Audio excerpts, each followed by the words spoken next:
Hi friends, welcome to Homely Cook. ഇന്ന് ഞാൻ വന്നിരിക്കുന്നത് ചില്ലി ചിക്കൻ്റെ റെസിപ്പി ആയിട്ടാണ്. അപ്പോൾ നല്ല ടേസ്റ്റി ആയിട്ടുള്ള ചില്ലി ചിക്കൻ എങ്ങനെയാണ് ചെയ്യുന്നതെന്നൊന്ന് കണ്ടു നോക്കൂ. അപ്പോൾ ചില്ലി ചിക്കൻ ചെയ്യാൻ വേണ്ടിയിട്ട് ഞാനിവിടെ ഒരു 1/2 കിലോ ചിക്കൻ എടുത്തിട്ടുണ്ട്. ബോൺലെസ്സോ അല്ലെങ്കിൽ ബോണോട് കൂടിയത് എങ്ങനെ വേണമെങ്കിലും മിക്സ് ചെയ്തെടുക്കാം. ഇതുപോലെ ചെറിയ ചെറിയ പീസസ് ആയിട്ട് കട്ട് ചെയ്തെടുക്കണം. ഫസ്റ്റ് നമുക്കിതൊന്ന് മാരിനേറ്റ് ചെയ്തെടുക്കണം. അതെങ്ങനെയാണ് ചെയ്യുന്നതെന്ന് നോക്കാം. ചിക്കൻ മാരിനേറ്റ് ചെയ്യാൻ വേണ്ടിയിട്ട് ഒരു ബൗളിലേക്ക് 2 ടേബിൾ സ്പൂൺ മൈദ ചേർത്ത് കൊടുക്കാം.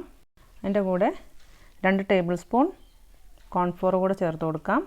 പിന്നെ 1 ടീസ്പൂൺ കുരുമുളക് പൊടി, 1 table spoon red chilli sauce, ഇതിലേക്ക് ആവശ്യത്തിന് ഉപ്പും 1 മുട്ടയും കൂടെ ചേർത്തിട്ട് നന്നായിട്ടങ്ങ് മിക്സ് ചെയ്തെടുക്കുക. മിക്സ് ചെയ്യുന്ന സമയത്ത് വെള്ളം കുറവാണെന്ന് തോന്നുവാണെങ്കിൽ 1 ടേബിൾ സ്പൂൺ വെള്ളം കൂടെ ചേർത്ത് മിക്സ് ചെയ്തെടുക്കാം. ഇവിടെ ബാറ്റർ നന്നായിട്ട് മിക്സ് ചെയ്തെടുത്തിട്ടുണ്ട്.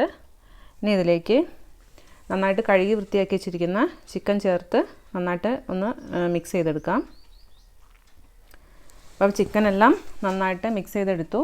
ഇനി ഇതൊരു 1/2 മണിക്കൂർ റെസ്റ്റ് ചെയ്യാൻ വയ്ക്കണം. എന്നിട്ട് നമുക്കിത് ഫ്രൈ ചെയ്തെടുക്കാം.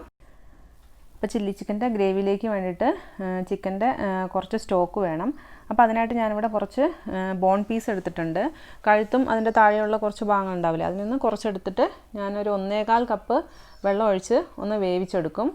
ഉപ്പ് ചേർക്കാതെയാണ് വേവിച്ചെടുക്കുന്നത്. എന്നിട്ട് ഇതിൻ്റെ ചിക്കൻ എടുക്കില്ല, അതിൻ്റെ വെള്ളം മാത്രമാണ് ഞാൻ ഗ്രേവിക്കായിട്ട് എടുക്കുന്നത്. അത് ചെയ്യുന്നത് ഞാൻ കാണിക്കുന്നില്ല, ഞാൻ പറഞ്ഞ രീതിയിൽ വേവിച്ചെടുത്താൽ മതി. ചിക്കൻ മാരിനേറ്റ് ചെയ്ത് 1/2 മണിക്കൂർ കഴിഞ്ഞിട്ടുണ്ട്. ഇതിന് നമുക്ക് ഡീപ്പ് ഫ്രൈ ചെയ്തെടുക്കാം. ചിക്കൻ ഓരോന്നായിട്ടിട്ട് വേണം ഫ്രൈ ചെയ്തെടുക്കാൻ, അല്ലെങ്കിൽ ഫ്രൈ ചെയ്ത് കഴിയുമ്പോൾ എല്ലാം കൂടെ ഒട്ടിപ്പിടിച്ചിരിക്കും. പിന്നെ നമുക്ക് വിടിയിച്ചെടുക്കേണ്ടി വരും.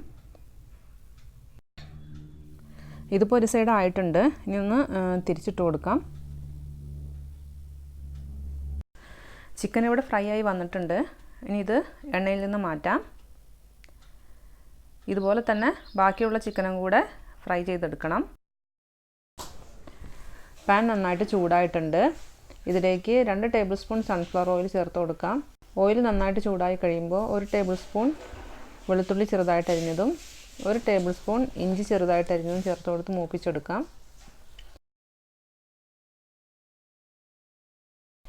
ഇനി ഇതിലേക്ക് 2 പച്ചമുളക് ചെറുതായിട്ട് അരിഞ്ഞത് ചേർത്ത് കൊടുക്കാം. എരിവ് കൂടുതൽ വേണമെന്നുണ്ടെങ്കിൽ 1-2 പച്ചമുളക് കൂടെ കൂടുതൽ ചേർക്കാം. ഇതിലേക്ക് ഇനി റെഡ് ചില്ലി സോസ് ചേർക്കുന്നുണ്ട്, എന്നാലും അതിനത്ര എരിവൊന്നും ഉണ്ടാവില്ല. ഇഞ്ചിയും വെളുത്തുള്ളിയൊക്കെ നന്നായിട്ട് മൂത്ത് വന്നിട്ടുണ്ട്. ഇതിലേക്ക് ഒരു വലിയ സവോള ചതുരത്തിൽ അരിഞ്ഞത് ചേർത്ത് കൊടുക്കാം. ഇനി വേണ്ടത് ക്യാപ്സിക്കം, ഒരു വലിയ ക്യാപ്സിക്കം ചതുരത്തിൽ അരിഞ്ഞത് ചേർത്ത് കൊടുക്കാം. സവോള ബ്രൗൺ കളർ ആവേണ്ട ആവശ്യമില്ല, അതുപോലെ ക്യാപ്സിക്കത്തിൻ്റെ ക്രഞ്ചിനെസ് പോകാൻ പാടില്ല. ഒരു മിനിറ്റ് അങ്ങ് വഴറ്റി കൊടുത്താൽ മതി. ഇതിലേക്ക് നമുക്കൊരല്പം ഉപ്പ് ചേർത്ത് കൊടുക്കാം. അല്പം മാത്രം ചേർത്താൽ മതി, നമ്മൾ ചേർക്കുന്ന സോസിലെല്ലാം ഉപ്പുള്ളതാണ്. ആവശ്യമുണ്ടെങ്കിൽ അവസാനം നമുക്ക് ചേർത്ത് കൊടുക്കാം. ഇനി ഇതിലേക്ക് സോസസ് എല്ലാം ചേർത്ത് കൊടുക്കാം. 1 table spoon red chilli sauce, 1 table spoon soya sauce, 2 table spoon tomato sauce. ഇതെല്ലാം ചേർത്തിട്ട് ഒന്നങ്ങ് മിക്സ് ചെയ്ത് കൊടുക്കാം. ഇനി ഇതിലേക്ക് 1 ടേബിൾ സ്പൂൺ വിനീഗർ കൂടെ ചേർത്ത് കൊടുക്കണം. ഇനി നന്നായിട്ടൊന്ന് മിക്സ് ചെയ്യുക. ചില്ലി ചിക്കൻ ഡ്രൈ ആയിട്ടാണ് ചെയ്യുന്നതെങ്കിൽ ഈ സമയത്ത് നമുക്ക് ചിക്കൻ ചേർത്ത് കൊടുത്ത് നന്നായിട്ടൊന്ന് മിക്സ് ചെയ്താൽ മതി. ഞാനിപ്പോൾ ഗ്രേവി ആയിട്ടാണ് ചെയ്യുന്നത്, ചപ്പാത്തിക്കൊക്കെ കഴിക്കാൻ വേണ്ടിയിട്ട്. അതുകൊണ്ട് ഞാനിതിലേക്ക് ചിക്കൻ്റെ സ്റ്റോക്ക് ചേർത്ത് കൊടുക്കാൻ പോവാണ്. അപ്പോൾ ഇതിലേക്ക് നേരത്തെ തയ്യാറാക്കി വെച്ചിരിക്കുന്ന ചിക്കൻ്റെ സ്റ്റോക്ക് 1 കപ്പ് ചേർത്ത് കൊടുക്കാം. ചിക്കൻ്റെ സ്റ്റോക്ക് തന്നെ വേണമെന്ന് നിർബന്ധമില്ല, ഇതിന് പകരം വെള്ളം ചേർത്ത് കൊടുത്താലും മതി. ചിക്കൻ്റെ സ്റ്റോക്ക് ചേർക്കുവാണെങ്കിൽ കുറച്ചുകൂടെ ടേസ്റ്റ് ഉണ്ടാവും. ഗ്രേവി കുറച്ച് തിക്കാവാൻ വേണ്ടിയിട്ട് 1 ടേബിൾ സ്പൂൺ കോൺഫ്ലോർ 1/2 കപ്പ് വെള്ളത്തിൽ നന്നായിട്ട് മിക്സ് ചെയ്തെടുത്തതാണ്.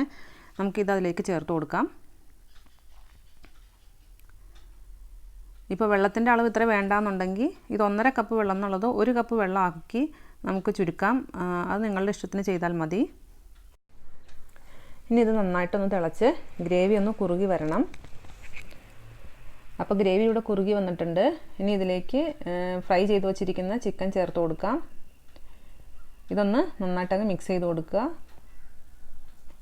അപ്പോൾ ചിക്കനെല്ലാം ഇവിടെ നന്നായിട്ട് മിക്സ് ചെയ്തെടുത്തിട്ടുണ്ട്. ഇനി ഇതിലേക്ക് 1 ടേബിൾ സ്പൂൺ സ്പ്രിംഗ് ഓനിയനും 1 ടേബിൾ സ്പൂൺ സെലറി കൂടെ ചേർത്തിട്ട് ഗാർണിഷ് ചെയ്യാം. ഇനി ഇത് ഗ്യാസ് ഓഫ് ചെയ്ത് കൊടുക്കാം. സെലറി ചേർക്കണമെന്ന് നിർബന്ധമില്ല, ചിലർക്ക് അതിൻ്റെ സ്മെല്ല് ഇഷ്ടാവില്ല.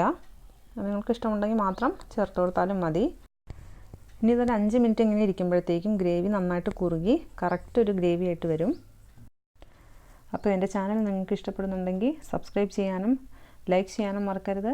Thanks for watching.